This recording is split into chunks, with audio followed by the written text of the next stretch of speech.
जय महाकाल मित्रों, मैं प्रशांत शास्त्री संस्कृत गुरुकुलम यूट्यूब चैनल पर आप सभी दर्शकों का हार्दिक स्वागत करता हूं। फलित ज्योतिष अध्ययन की इस बढ़ती श्रृंखला में आज हम पुनः आप सभी के समक्ष एक नवीन विषय लेकर उपस्थित हुए हैं। आज का हमारा विषय अत्यंत महत्वपूर्ण एवं जानने योग्य है। आज हम ग्रहों के मंत्रिमंडल की चर्चा एवं ग्रहों की अवस्था की चर्चा करेंगे कि ग्रहों को कौन सा पद प्राप्त है। सूर्य को जैसे राजा का पद प्राप्त है, तो अन्य जो ग्रह हैं उनको कौन से पद की प्राप्ति हुई है एवं वे किस राशि में कौन सी अवस्था में कितने अंश तक होते हैं। तो इस जानकारी के साथ उपस्थित हुए हैं, क्योंकि जब आप फलादेश करने जाएंगे या जब कुंडली के फल का जब आप कथन करेंगे तो आपको यह जरूर ज्ञान होना चाहिए कि व्यक्तिगत जो कुंडली हम देख रहे हैं उसमें कौन सा ग्रह अत्यधिक बलवान है। जब तक आप यह नहीं देखेंगे कि बलवान आप फलादेश कर दें और ग्रह बाल्यावस्था में हो या मृत अवस्था में हो, तब आपका फलादेश सटीक नहीं होगा। इसलिए ग्रहों की अवस्था का विशेष ध्यान फलादेश करते समय रखना चाहिए। तो चलिए पहले हम मंत्रिमंडल की चर्चा करते हैं। तो बृहत्पाराशर होरा शास्त्र के अनुसार रविचंद्रौ तु राजानौ नेता गेयो धरात्मजः बुधो राजकुमारश्च सचिवो गुरु भार्गवौ प्रेष्यको रविपुत्रश्च सेना स्वरभानुपुच्छको एवं क्रमेण वै विप्र सूर्यादीन प्रविचिंतयेत्। रवि अर्थात सूर्य, चंद्र तो आप समझ ही गए होंगे। इस श्लोक का भावार्थ समझिए। रवि और चंद्र क्या है? राजा। एक बात समझिए, सूर्य पुरुष ग्रह है और चंद्र क्या है? स्त्री ग्रह है। तो सूर्य क्या होगा? राजा, और चंद्र क्या? रानी। ठीक है, तो सूर्य है राजा और चंद्र है रानी। नेता गेयो धरात्मजा, अर्थात धरा मतलब होता है पृथ्वी, आत्मज यानी पुत्र अर्थात पृथ्वी पुत्र। तो पृथ्वी पुत्र किसको कहा जाता है? मंगल को। अब यहाँ नेता शब्द जो है, नेता शब्द से यहाँ सेनापति का अर्थ लिया गया है। तो मंगल ग्रह सेनापति माने जाते हैं, क्योंकि मंगल पराक्रम के कारक होते हैं और जो पराक्रमी होगा वही तो सेनापति होगा। बुधो राजकुमारस्य, अब बुध जो ग्रह है वे राजकुमार कहलाते हैं। बुध जो है राजकुमार कहलाते हैं। सचिवौ गुरु भार्गवौ, सचिव से तात्पर्य यहाँ मंत्री से है। राजा अपनी मंत्रणा अपने मंत्रियों से ही करता है, तो गुरु ज्ञान का कारक होते हैं, इसलिए गुरु और शुक्र मंत्री माने जाते हैं। प्रेष्यको रविपुत्रश्च, अर्थात प्रेष्यक का अर्थ समझिए आप पहले। प्रेष्य यानी होता है भृत्य या नौकर, तो शनिदेव को भृत्य या नौकर माना जाता है। इतनी बात आप समझ गए होंगे। राहु एवं केतु सेना के प्रतिनिधि माने जाते हैं।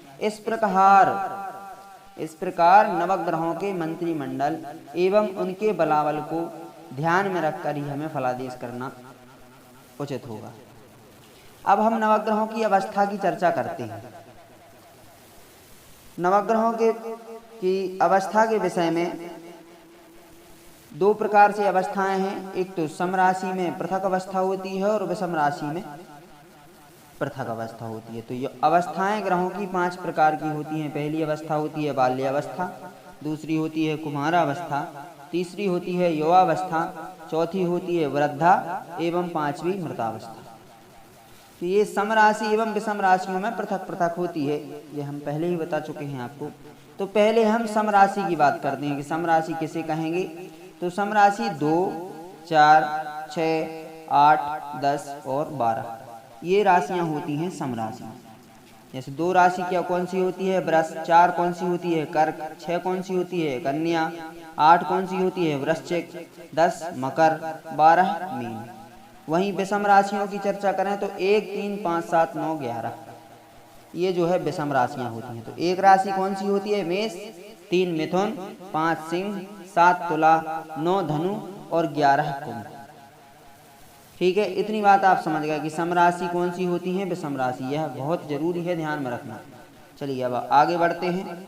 तो जब कोई ग्रह विषम राशि में 0 से 6 अंश तक स्थित हो तो वह कौन सी अवस्था का माना जाएगा? वह बाल्यावस्था का माना जाएगा। और अभी हम जो है विषम राशियों की ही चर्चा कर रहे हैं, सम राशियों की इसके बाद करेंगे। तो विषम राशि यदि 0 से 6 अंश तक कोई ग्रह होगा और वह विषम राशि में होगा तो वह कौन सी अवस्था का माना जाएगा? बाल्यावस्था का। ठीक है। इसके बाद यदि कोई ग्रह विषम राशिस्थ हो और 7 अंश से 12 अंश तक हो तो वह कुमारावस्था का माना जाता है। और 13 अंश से 18 अंश तक किसी विषम राशि में यदि कोई ग्रह होगा तो वह ग्रह युवावस्था का माना जाएगा। कितने अंश तक? 13 से 18 अंश तक युवावस्था का। अब वृद्धावस्था, तो वृद्धावस्था भी विषम राशिस्थ होना चाहिए ग्रह और 19 से 24 अंश तक का होना चाहिए तो वह ग्रह जो है वृद्धावस्था का माना जाएगा। अंतिम अवस्था होती है मृतावस्था। यदि कोई ग्रह 25 अंश से लेकर 30 अंश तक का हो और वह विषम राशि में हो तो वह मृत अवस्था का कहलाएगा। अब इनके ठीक विपरीत समराशि में ग्रहों की अवस्था होती है। जैसे मान लीजिए समराशिस्थ ग्रह 25 अंश से 30 अंश तक बाल्यावस्था का माना जाता है। वहाँ पर जो है 25 से 30 अंश तक मृत अवस्था का मान रहे थे, लेकिन यहाँ पर जो है वह बाल्यावस्था का होता है। और समराशिस्थ ग्रह 19 अंश से 24 अंश तक कुमारावस्था का माना जाता है।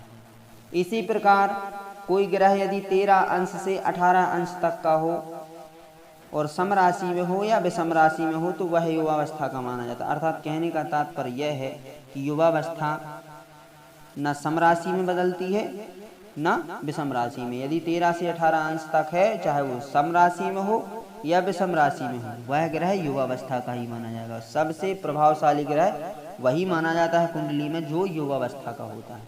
अब आगे बढ़ते हैं। यदि कोई ग्रह 7 अंश से 12 अंश तक होगा और समराशि में स्थित होगा तो वह वृद्धावस्था का माना जाएगा। वहीं समराशिस्थ ग्रह 0 अंश से 6 अंश तक का हो तो वह मृतावस्था का माना जाता है।